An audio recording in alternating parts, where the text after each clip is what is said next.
Direct बोले आपका बेटा खत्म हो गया, पानी पानी पानी। हाँ मिले।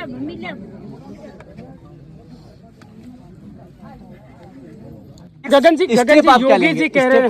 योगी जी कह रहे हैं कि जब किसी अपराधी या डकैत का एनकाउंटर होता है तो समाजवादी पार्टी को बड़ा दुख होता है, क्योंकि ये उन्हीं के पाले हुए गुंडे बदमाश अपराधी हैं। बड़े दुर्भाग्य की बात है कि योगी जी जिनका एनकाउंटर कर रहे हैं वो तो बेचारे मासूम लोग हैं, और जिनका एनकाउंटर करना चाहिए वो ये रहे। कुलदीप सिंह सेंगर 28 मुकदमे, सुनते जाना आप। ब्रिजेश सिंह 106 मुकदमे, धनंजय सिंह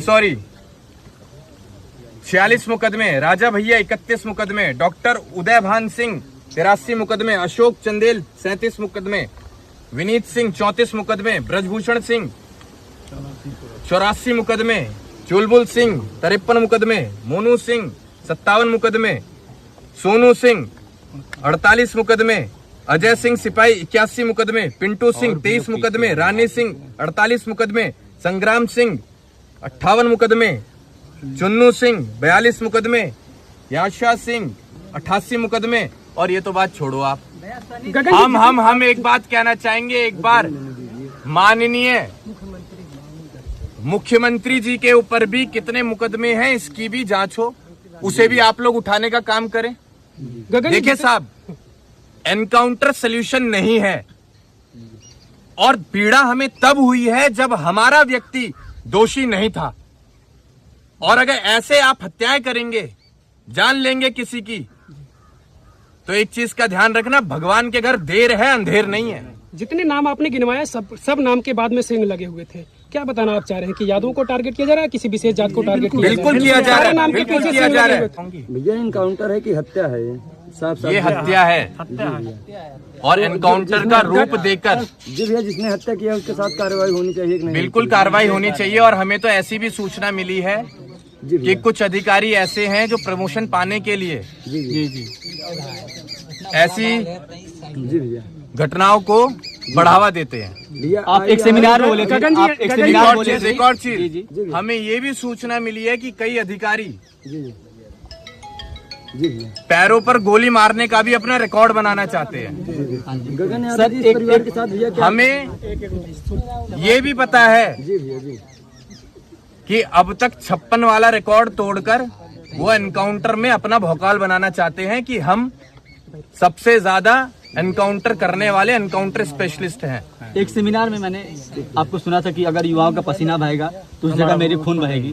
तो इसके बारे में आप क्या कहेंगे? यहाँ तो मतलब खून से खून दिख रहा है, इसके बारे में क्या कहेंगे? हम तो यहाँ मौजूद जो हमारे लिए हजारों की संख्या में लोग आए हैं, जी हम इनसे कहना चाहेंगे हाँ जी कि कभी भी हमारी करनी और कथनी में आपको फर्क दिखा हो तो हम आपके दरवाजे पर दोबारा कभी नहीं आएंगे। यहाँ हम नेतागिरी करने, राजनीति करने नहीं आए हैं। यहाँ हम सही मायने में पीड़ित परिवार को हिम्मत देने आए हैं, उनके आंसू पोंछने आए हैं। दूसरा सवाल ये है कि जब यहाँ से वो गंजी पर बताए थे, गंजी और चड्डा पे वो गया था, तो और 2 दिन बाद जो फर्स्ट क्लास रहता है वहाँ पर उसकी पूछताछ की जाती है, तो उसके पास अचानक से रिवॉल्वर कैसे आ गया? जो है कैसे बरामद हुआ? ये सवाल पूर्ण होता है। हमें बचपन से बताते आए हैं कि पुलिस जेबड़ी का भी सांप बना देती है। ऐसे फर्जी एनकाउंटर अगर आगे भी चलते रहे तो प्रदेश की स्थिति बद से बदतर होती चली जाएगी, और ऐसे मुद्दे सिर्फ राजनीति का रूप लेते रहेंगे और जाति हिंसा आगे बढ़ती रहेगी। आपके पास युवाओं की संख्या काफी ज्यादा है, तो क्या आप प्रोटेस्ट कर सकते हैं युवाओं को लेकर? मैं कह तो रहा हूँ आपको, ये एक मामला नहीं है आज का। हाँ जी ऐसे तमाम घटनाएं रोज होती हैं। जी प्रोटेस्ट अगर होगा जी तो निस्संदेह देश में, न सिर्फ प्रदेश में, एक देश में बहुत बड़ा प्रोटेस्ट होगा कि ये सरकार विफल है प्रदेश चलाने में, देश चलाने में। और अगर ऐसे लोग गद्दी पर बैठे रहे तो ना जाने कितनी माओ की कोख उजड़ जाएंगी। आप लोगों ने डर बैठा रखा है, सरकार ने डर बैठा रखा है। कोई अगर आवाज उठाए, सही मुद्दों पर भी आवाज उठाए, तो आप उसे मरवा देते हैं। ये ठोको नीति कब तक चलेगी? कब तक चलेगी? गगन जी जब लूट कांड किया जाता है वहां पर पिस्टल लेकर अंदर लोग गए थे, डकैत लोग। योगी जी कह रहे हैं कि अगर उस पिस्टल से किसी निर्दोष की जान मार दी जाती तो क्या समाजवादी पार्टी उसकी जान वापस करती? आप हमें सबूत दिखाइए कि पिस्टल मिली थी और उसके हाथ में मिली थी।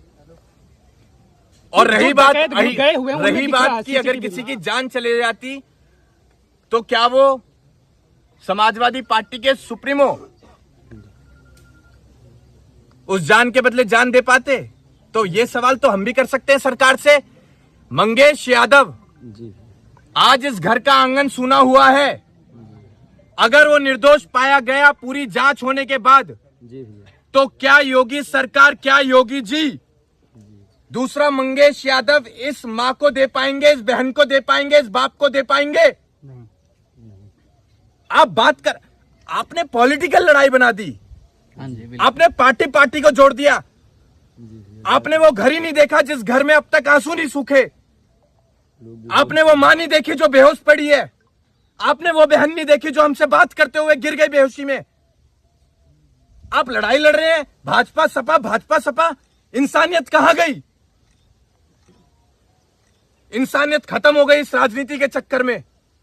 लास्ट सवाल बता दीजिए, जिस प्रकार 1.5 करोड़ की डकैती हुई उसके बाद मामला पूरा चर्चित हुआ, उत्तर प्रदेश पुलिस पे प्रश्न तमाम खड़े हुए कि अभी तक अपराधी नहीं पकड़ा गया, तो क्या मंगेश यादव को कहीं एक कमजोर परिवार को बलि का बकरा नहीं बना दिया गया लोगों की जुबान पे ताला लगाने के लिए कि इनकाउंटर में मारा गया मुख्य आरोपी? इस देश में कमजोर आदमी हमेशा पिसेगा, कमजोर आदमी हमेशा मारा जाएगा। ताकतवर को कोई उंगली भी नहीं दिखा सकता। हमें दिखा के दिखाओ मंगेश यादव को। लेकिन जी भैया, अब जो कमजोर है उसके साथ भी ताकत बन के हम लोग खड़े हुए हैं। अब कोई कमजोर नहीं है। राजा किसे बनाया जाता है? प्रजा की सेवा कैसे होती है? ऐसी घटनाएं अगर आज हो रही हैं तो आप विचार करके देखिएगा, कल को सरकार अगर बदलती है और ऐसी घटनाएं होती हैं तो क्या इस प्रदेश के आप बेहतर भविष्य की कल्पना कर सकते हैं? बिल्कुल नहीं कर सकते। नहीं कर सकते हैं। उसको न्याय दिलाने के लिए गगन यादव कहां तक जाएंगे? जहां तक हमें ये परिवार आदेश देगा वहां तक जाएंगे। मैं इससे बड़ी बात नहीं बोल सकता कि इस बार सरकार भी बदल के दिखाएंगे। गगन जी, इसके पहले पुष्पेंद्र यादव को मारा गया और था। मैं सरकार बदलने वाली अगर बात कह रहा हूं तो मैं दिल से कह रहा हूं, क्योंकि इस टाइम न सिर्फ मंगेश की मां बल्कि हम सब की मां रो रही होगी। हम सब की मां की आत्मा तड़प रही होगी। तो सरकार उन मां की बद्दुआओं से बदलेगी, देखना। मेरा लास्ट क्वेश्चन है सर, इससे अभी मंगेश की हत्या हुई, 10 दिन बाद किसी और का हो जाएगा, तब तो ये मसला जो है सिमट जाएगा। आजमगढ़ से अरविंद यादव को भी उठा लिया गया, पुलिस प्रशासन ने उठा लिया। कि रोज ऐसी घटनाएं हो रही हैं। लूटकांड में हम लोगों को रोज लड़ना पड़ेगा। हम लोगों को तब तक लड़ना पड़ेगा जब तक ऐसी घटनाएं प्रदेश में बंद नहीं हो जाती। और आज की तारीख में सबसे ज्यादा क्राइम रेट अगर देश के किसी प्रदेश में है तो वो उत्तर प्रदेश में है। और ये बड़े दुर्भाग्य के साथ हमें बताना पड़ रहा है, लेकिन वो चीजें आपको दिखाई नहीं जाती हैं। परिवार सीबीआई की मांग कर रही है कि सीबीआई जांच होनी चाहिए। बिल्कुल होनी चाहिए। हम तो कह रहे हैं कि कॉल डिटेल्स रिकॉर्ड उन एनकाउंटर स्पेशलिस्ट की भी निकाली जाए जिन लोगों ने मंगेश यादव का एनकाउंटर किया है। और रही बात 1.5 करोड़ की, कि 1.5 करोड़ रुपए की लूट हुई थी, जी भैया, 1.5 करोड़ रुपए हम लौटा देंगे। अब बताओ मंगेश यादव कब दिलवाएंगे वापस इस परिवार को? आप लोग चर्चा ठीक है, 1.5 करोड़ रुपए हम देंगे मंगेश यादव को इस परिवार में वापस भेजा जाए। बहुत बहुत धन्यवाद।